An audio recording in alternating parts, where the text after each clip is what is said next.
ስማኛ አንበሳው ያንተን ህይወት የምትመጣው ፍቅረኛ አታስተካክልልም። የምታገባት ሚስት፣ የምትወልደው ልጅ፣ ከዚህ በኋላ የምትተዋወቁ ጓደኞች፣ የንስሐ አባት አይደለም የሚያስተካክልልህ። ያንተን ህይወት የምታስተካክለው አንተ ራስህ ብቻ ነህ ብራዘር። ማንም ሴት የተስተካከለ ህይወት ውስጥ ነው መግባት የምትፈልገው እንጂ ልታስተካክለው አይደለም የምትገባው። ይህን በፍጹም መርሳት የለብም።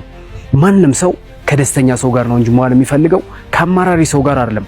ማንም ሰው ከስኬታማ ሰዎች ጋር ነው መዋል የሚፈልገው እንጂ ከአማራሪ ድሃ ከሆነ ሁሌ ምሬት ካፉ የማይጠፋ ሰው ጋር አይደለም መዋል የሚፈልገው። ህይወትን የምታስተካክለው አንተ ነህ እንጂ የሆኑ ሰዎች አይደለም ብራዘር። ማን እስኪመጣ ነው የምትጠብቀው? ያንተን ህይወት አንተ ካላስተካከልከው ማን? ዛሬ ካልጀመርከው መቼ? ማንም ሰው ያንተን ህይወት አያስተካክልልህም ብራዘር። ፍቅረኛ ብትመጣ ጥላ ትሄዳለች እንጂ እሷ አታስተካክለው። ማንም ሰው የተስተካከለ ነገር ነው የሚፈልገው እንጂ ሊያስተካክለው አንተን አይቀበልህም። ራስን አስተካክል፣ ራስን ዝግጁ አድርግ ለሁሉም ነገር። ላንተ ብዬ ነው።